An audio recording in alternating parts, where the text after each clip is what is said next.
Bonjour à tous, aujourd'hui on se retrouve pour une nouvelle vidéo. On va voir ce qu'est la différence entre le grand livre, une balance et le journal. Donc je partage mon écran pour que vous puissiez suivre. Alors, à quoi sert un grand livre, un journal et une balance? Donc le grand livre regroupe l'ensemble des comptes comptables qui a été utilisé par l'entreprise lors de l'exercice. Il peut se décliner en deux formats, généralement, sinon ça peut être que le grand livre général. Donc vous avez les comptes des classes 1 à 7, nous verrons les différentes classes dans les prochaines vidéos, dans les prochaines semaines. Le grand livre auxiliaire, des comptes 411, donc grand livre auxiliaire client, et des comptes 401, grand livre auxiliaire fournisseur. Le grand livre permet donc une lecture rapide et détaillée des opérations qui ont pu impacter les comptes d'une entreprise. Vous avez ensuite la balance comptable qui est un document de base, donc utilisé dans la plupart des opérations de vérification de la comptabilité ou de construction de différents états comptables. C'est-à-dire que la balance nous donne les soldes de chaque compte sans le détail, donc une vérification beaucoup plus rapide donc à utiliser pour un bilan, une déclaration de TVA, des écritures de paye, pour des écritures d'amortissement ou bien sûr pour un prévisionnel. Pour ceux qui ont fait la formation de Julie, ils savent de quoi on parle. Donc c'est un état central qui permet d'accéder rapidement aux informations comptables de l'entreprise. Vous avez ensuite le journal, les journaux. C'est un document comptable donc qui enregistre de façon chronologique et continue toutes les opérations, donc vente, achat, dépenses, etc., effectuées par l'entreprise au cours d'un exercice. Donc, les principaux journaux comptables. Vous avez le journal d'achat, le journal de vente, banque, caisse et opérations diverses, dit plus souvent sur le nom de OD.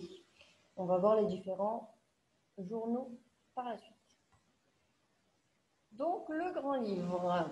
Donc, le grand livre contient généralement les mentions suivantes. Donc, vous avez le numéro de compte, l'intitulé du compte comptable, la date de l'opération à laquelle vous saisissez l'opération, le livret de l'opération selon ce que vous décidez de marquer vous-même, la référence de l'opération, donc ça peut être le numéro de facture ou autre, le journal de comptabilisation de l'opération, donc ça c'est le journal de vente, achat, OD en fonction de ce que vous enregistrez, le montant et sens de l'imputation, si c'est au débit ou au crédit, et le code du lettrage.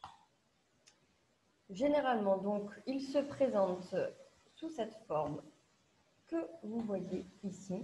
Désolée, je suis allée trop vite. Si j'y arrive. Donc, ici, vous avez donc, le solde du compte en début de période, 120 € pour cet exemple. L'ensemble des mouvements ayant été effectués au cours de l'exercice. Donc là, nous avons la facture qui a été saisie, 120 € au crédit, donc du compte fournisseur. Et nous avons le paiement de 80 € que nous avons effectué, donc sûrement un acompte.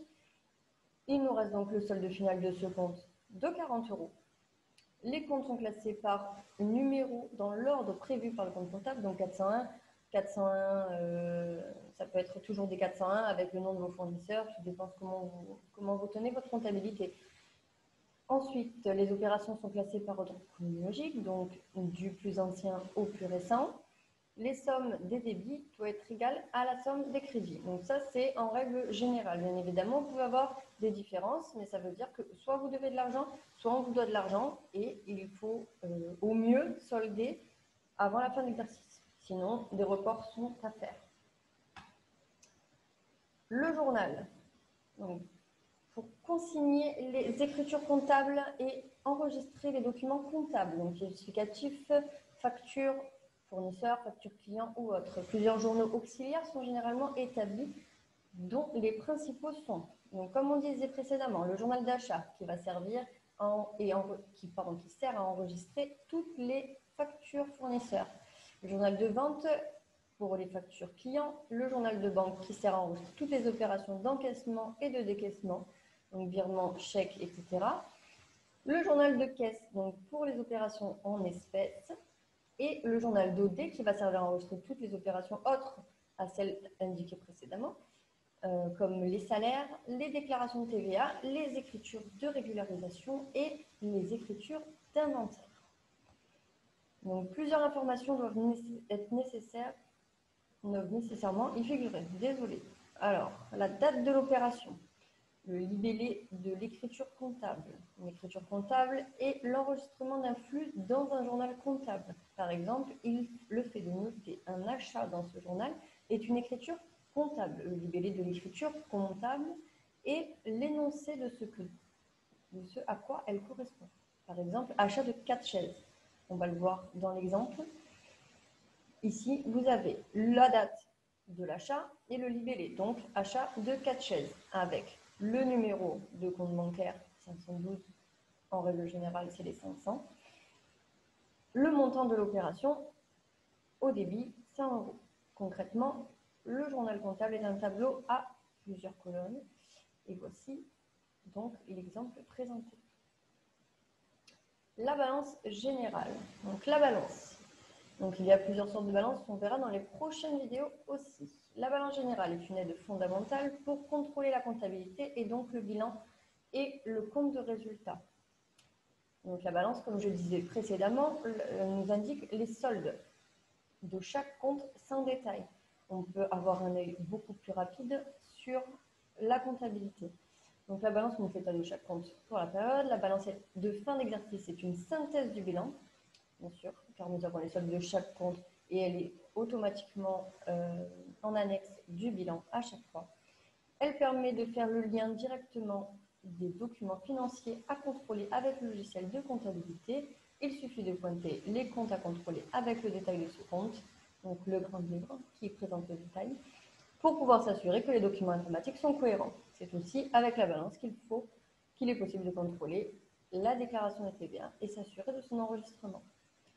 Donc, la présentation la plus courante avec le numéro de compte, l'intitulé de compte, le total débit, le total crédit, le solde du compte qui apparaît dans la colonne, solde débiteur ou solde créditeur selon le cas. Donc un solde débiteur si le total des débits est supérieur au total des crédits et un solde créditeur dans le cas inverse, donc si le total des crédits est supérieur au total des débits.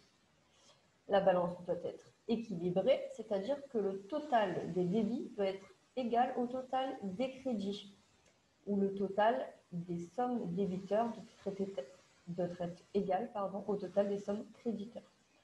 Cet équilibre permet de vérifier que les opérations ont été correctement enregistrées.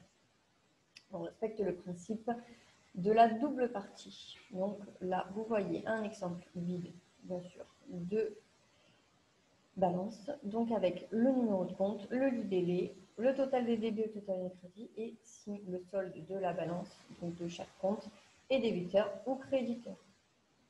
Voilà pour la première vidéo. On se retrouve la semaine prochaine avec une deuxième vidéo et vous verrez sur quel thème ce sera. Ciao!